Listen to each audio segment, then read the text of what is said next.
As stated in modern money mechanics, of course they, the banks, do not really pay out loans from the money they receive as deposits. If they did this, no additional money would be created. What they do when they make loans is to accept promissory notes, loan contracts, in exchange for credits, money, to the borrower's transaction accounts. In other words, the $9 billion can be created out of nothing simply because there is a demand for such a loan and that there is a $10 billion deposit to satisfy the reserve requirements. Now, let's assume that somebody walks into this bank and borrows the newly available $9 billion. They will then most likely take that money and deposit it into their own bank account. The process then repeats, for that deposit becomes part of the bank's reserves. 10% is isolated, and in turn 90% of the $9 billion, or $8.1 billion, is now available as newly created money for more loans. And, of course, that 8.1 can be loaned out and redeposited, creating an additional 7.2 billion, to 6.5 billion, to 5.9 billion, etc. This deposit money creation loan cycle can technically go on to infinity. The average mathematical result is that about $90 billion can be created on top of the original $10 billion.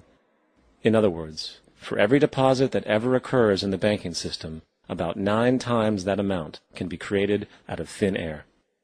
Money jitters? Ask the obliging Bank of America for a jar of soothing instant money, M-O-N-E-Y, in the form of a convenient personal loan. So, now that we understand how money is created by this fractional reserve banking system, a logical yet elusive question might come to mind. What is actually giving this newly created money value? The answer? The money that already exists. The new money essentially steals value from the existing money supply. For the total pool of money is being increased irrespective to demand for goods and services. And as supply and demand finds equilibrium, prices rise, diminishing the purchasing power of each individual dollar. This is generally referred to as inflation, and inflation is essentially a hidden tax on the public.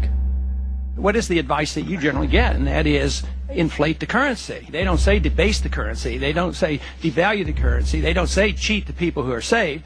They say lower the interest rates. The real deception is when we distort the value of money. When we create money out of thin air, we have no savings, and yet there's so-called capital. So my question boils down to this: how in the world can we expect to solve the problems of inflation, that is, the increase in the supply of money, with more inflation? Of course, it can't. The fractional reserve system of monetary expansion is inherently inflationary. For the act of expanding the money supply, without there being a proportional expansion of goods and services in the economy, will always debase a currency. In fact, a quick glance at the historical values of the US dollar versus the money supply reflects this point definitively, for the inverse relationship is obvious. $1 in 1913 required $21.60 in 2007 to match value. That is a 96% devaluation since the Federal Reserve came into existence. Now, if this reality of inherent and perpetual inflation seems absurd and economically self-defeating, hold that thought, for absurdity is an understatement in regard to how our financial system really operates. For in our financial system, money is debt. And debt is money. Here is a chart of the U.S. money supply from 1950 to 2006.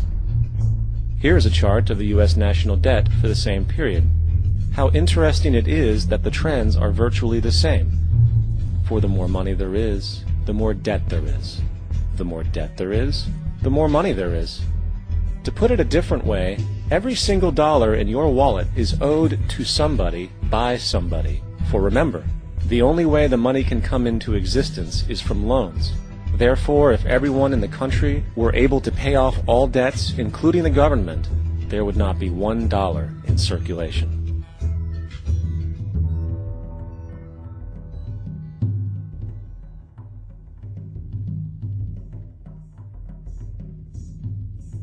In fact, the last time in American history the national debt was completely paid off was in 1835 after President Andrew Jackson shut down the central bank that preceded the Federal Reserve. In fact, Jackson's entire political platform essentially revolved around his commitment to shut down the central bank, stating at one point, "The bold efforts the present bank has made to control the government are but premonitions of the fate that awaits the American people, should they be deluded into a perpetuation of this institution or the establishment of another like it." Unfortunately, his message was short-lived, and the international bankers succeeded to install another central bank in 1913, the Federal Reserve. And as long as this institution exists, perpetual debt is guaranteed. Now, so far we have discussed the reality that money is created out of debt, through loans.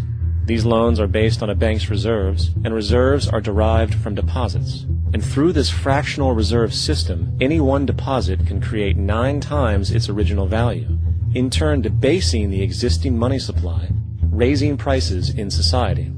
And since all this money is created out of debt and circulated randomly through commerce, people become detached from their original debt, and a disequilibrium exists, where people are forced to compete for labor in order to pool enough money out of the money supply to cover their costs of living.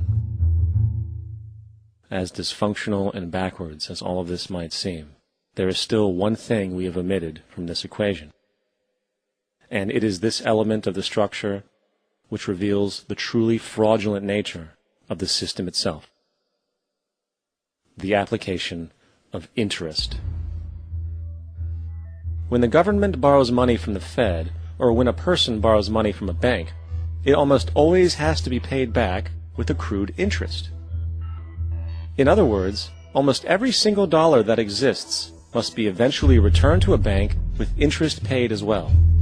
But if all money is borrowed from the central bank and is expanded by commercial banks through loans, only what would be referred to as the principal is being created in the money supply. So then, where is the money to cover all of the interest that is charged? Nowhere. It doesn't exist. The ramifications of this are staggering, for the amount of money owed back to the banks will always exceed the amount of money that is available in circulation. This is why inflation is a constant in the economy, for new money is always needed to help cover the perpetual deficit built into the system, caused by the need to pay the interest. What this also means is that mathematically, defaults and bankruptcy are literally built into the system, and there will always be poor pockets of society that get the short end of the stick. An analogy would be a game of musical chairs, for once the music stops, somebody is left out to dry. And that's the point. It invariably transfers true wealth from the individual to the banks. For if you are unable to pay for your mortgage, they will take your property. This is particularly enraging when you realize that not only is such a default inevitable due to the fractional reserve practice, but also because of the fact that the money that the bank loaned to you didn't even legally exist in the first place.